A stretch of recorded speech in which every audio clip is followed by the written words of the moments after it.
Hello everyone and welcome to my channel, and today I'll be reading an Arlecchino listener by me. So let's get into it. The warm glow of the fireplace filled the room as you slumped onto the couch, exhaustion pulling at every fiber of your body. It had been a long day, helping the children whenever they needed you, managing supplies, and ensuring everyone in the house was settled for the night. All you wanted right now was to rest, but even sitting felt like a chore. You heard the clicking of boots on the floor, the familiar steady rhythm of Arlecchino approaching. You didn't even have to look up to know she was there. "Ryan," she called softly, her voice calm, but carrying a note of concern. "What are you doing here? You should be in bed." "I was going to be in bed. Just needed a second to catch my breath," you mumbled, your head leaning back against the cushions. She stepped closer, her crimson eyes narrowing as she took in your tired posture. "You look like you're about to fall apart."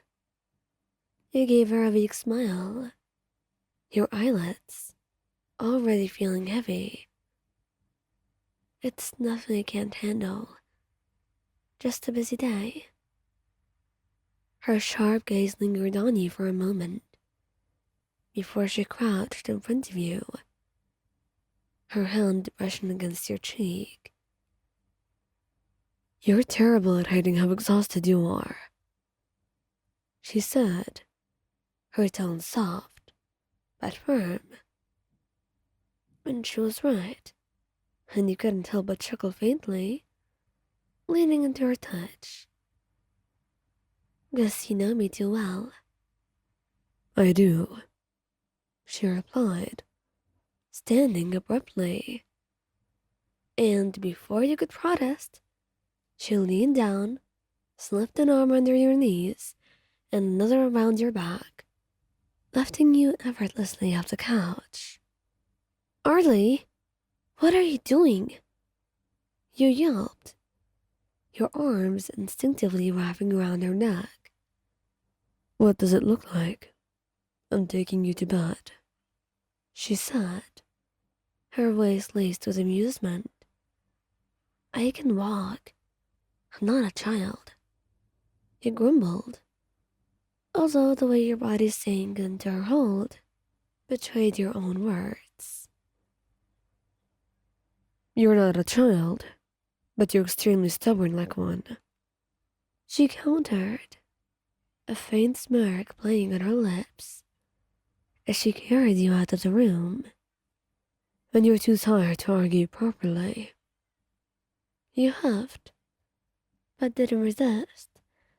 The warmth of her arms and the steady sound of her footsteps, and her chest rising against your head, all of that was lulling you into a rare sense of peace. "You don't have to do this," you muttered after a moment, your voice softer now. "I know, but I want to," she said simply, glancing down at you with a rare, gentle expression. And your heart swelled at her words, and you tightened your hold around her neck. "You're too good to me," you whispered, resting your head against her shoulder. "Someone has to be. You give so much to everyone else. Let me take care of you for once," she said, and you could tell how much she cared about you, how sincere she was being. And the two of you reached your shared room, and she nudged the door open with her foot. The soft light of the bedside lamp bathed the room in a calming glow. She carefully set you down on the bed, her hands lingering on your shoulders, as if ensuring you wouldn't immediately get up. and get back to overworking yourself again. Stay. No running off to finish more work. Understood?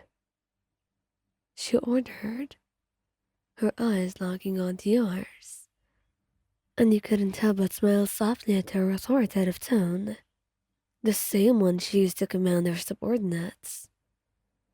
Yes, ma'am. She rolled her eyes but leaned down, brushing a strand of hair from your face.